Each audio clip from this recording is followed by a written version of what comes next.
Hi Lucio, you're now in Espoo in Kehä's gym and you have been here teaching for a week. So how is it going?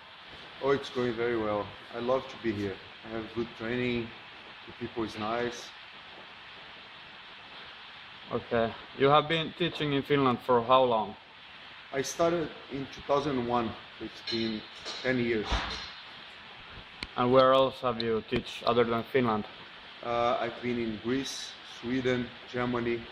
Tonight I'm going to Greece again. Okay. Is there something that surprises you again and again when you go to different gyms in Finland? Well, not really, because I know that the level here is very high, and I know that people is very motivated, and people is very disciplined. They have a lot of discipline, so it's pretty nice. Okay. What about Finns overall? What are the goods and the bads? I think that they're very disciplined. This is a good thing. They're very strong, and they have very good motivation. And I don't see anything really bad. I think overall it's good. Okay.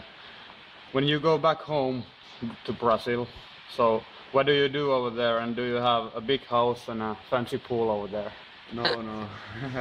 I stay with my dad when I go there, and I train as much as I can. My vacation is training, and I'm looking forward to go back now. Go back now in December. It's gonna be summer. It's gonna be awesome. Okay.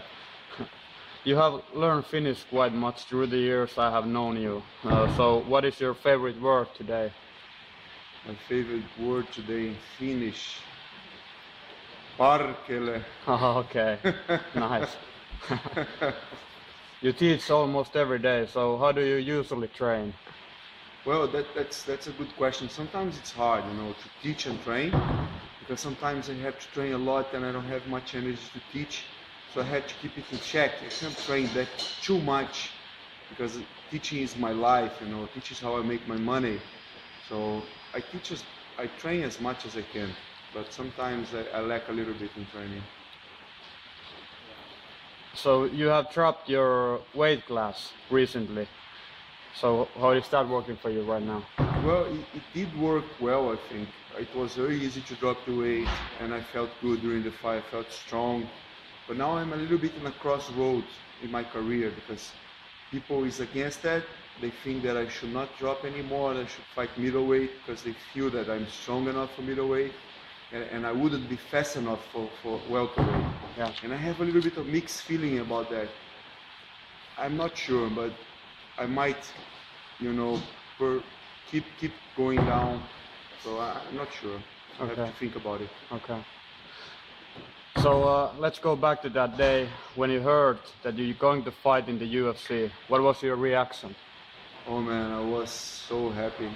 It's been a dream, since I started doing BJJ. It was exactly when it started the UFC, and I had no idea that one day I would be fighting there. Back then, to fight MMA, you should be a black belt in BJJ, and you should be representing BJJ, because at the time it was BJJ against other fights. So I thought that I would never have the chance to represent BJJ. Of course, nowadays it's different. Nowadays everybody knows everything, and it was really, really nice, really nice. Okay, you have 2 fights in the UFC against 2 top level guys. What do you remember from those fights and your trip to the biggest show in MMA? Well, what I remember is that I was very nervous in the first one. It was UFC 107, I think. There was almost 20,000 people watching, and it was so big and so nice. It was a great experience. I had 2 tough fights. I think I could have done better. I think that I will do better. So I hope I get another opportunity. Yeah, I think you will. I hope. So can you name your toughest fight and why? Well, I think the toughest fight to date might be. I think both UFC fights were the toughest fight. I think Okami was a pretty tough guy, very strong guy. I think Toquinho was tough too, but I think that in that fight, my toughest opponent was myself, because I got too nervous in the fight. But yeah, I think those fights are pretty tough.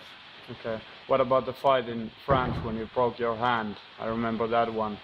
Yeah, I don't think that was tough at all. You know, No? I don't think, yeah, because during the fight my arm was broke. I had a little bit of pain, but you know, I don't think about it. I just keep fighting, so it's not a problem for me. Okay. It's not the first time that I break something during a fight and keep fighting. Yeah. I have broke my hand before, and it's not a problem. So that's why you are the Spartan, right? Yes. Yeah. Yes. So never give up. Yeah. What is next for you? I don't know. I'm just waiting. You know, probably not anymore this year. Next year, let's see. Whatever comes, I fight. Okay. Well, thanks for the interview. Thank you.